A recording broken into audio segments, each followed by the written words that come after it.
Hey, salut les débrouillards! Alors, Yannick Bergeron avec vous. Aujourd'hui, je vais répondre à votre courrier du cœur. Donc, c'est très simple. On va répondre à vos questions scientifiques. Alors, on va ouvrir la première enveloppe. Alors, voyons voir. Il doit y avoir des questions à l'intérieur. Alors, ben oui, bonjour. Je m'appelle Jonathan et j'aimerais savoir qu'est-ce que le borax et est-ce dangereux? Excellente question, mon Jonathan. Voici le borax, hein?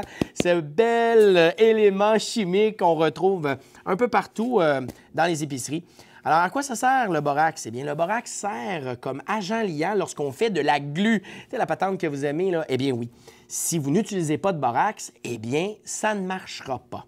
Ben oui. Et vous allez dire, non, Yannick, c'est pas vrai. J'ai vu sur Internet qu'il y avait un paquet de vidéos qui montrent des glus sans borax et on utilise autre chose. Ouais, ben, on va mettre les choses au clair. J'ai ici tout d'abord une dépêche de mise à jour de Santé Canada qui conseille aux Canadiens d'éviter les recettes de bricolage et de pesticides contenant de l'acide borique. Le borax, ça s'appelle du borate de sodium. Donc, il s'agit d'un sel avec un élément du tableau périodique qui s'appelle le bore. Mais, si je lis le texte qui est ici, il est mentionné effectivement que Santé Canada conseille aux Canadiens d'éviter d'utiliser l'acide borique pour des produits de bricolage et d'artisanat comme la fabrication de pâtes à modeler ou communément appelée de glu. Santé Canada recommande aussi aux Canadiens de ne pas faire leurs propres pesticides. Mais là, je pense qu'on n'est pas là-dedans, hein? Nous, on veut fabriquer de la glu avec cette affaire-là. Donc, voilà ce que vous devriez faire. Tout d'abord, si vous voulez faire des petites glus, ce que Santé Canada, évidemment, conseille, c'est d'utiliser le tout de manière modérée et de ne pas décider de commencer à vous construire une usine de fabrication de glu dans votre maison. Mais au pire, si vous voulez être vraiment sûr, vous pouvez utiliser des lunettes, une paire de gants et ensuite, vous pouvez même mettre un masque pour vous protéger contre les émanations possibles que peuvent produire le borate de sodium. À ce moment-là, vous allez être protégé complètement. Donc, ça va ressembler à ça. Par contre, si vous aimez beaucoup le bonhomme carnaval, ça se peut que vous y ressemblez au Luke Skywalker avec son père, Darth Vader. Eh bien oui, sauf que le problème, c'est que vous m'entendez moins bien de cette manière-là. Mais au moins, vous allez pouvoir faire de la glu de cette manière-là, vous allez être protégé. Bon.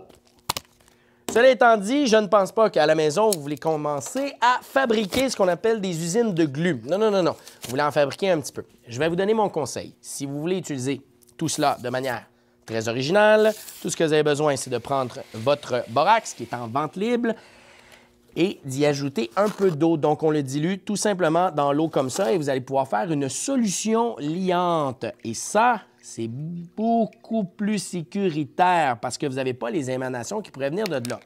Bon, il y a un paquet de personnes qui vont me dire « Oui, mais nous, on utilise autre chose pour faire nos glus. On utilise par exemple du Tide et on utilise également du liquide pour nettoyer les lentilles qu'on met dans nos yeux. » Eh bien, si vous regardez la liste des ingrédients, il va y avoir à l'intérieur de ça du borate de sodium, qui est la même chose que mon ami borax ici, mais qui est en solution, donc beaucoup moins dangereux, ce qui pourrait être une bonne alternative. Et la même chose, quand vous regardez le détergif liquide, vous allez vous rendre compte qu'il y a également du borate de sodium à l'intérieur, et c'est lui, l'agent liant, qui permet de lier vos chaînes de colle. Donc, là-dessus, je vous souhaite bonne chance et j'espère que j'ai répondu à votre question.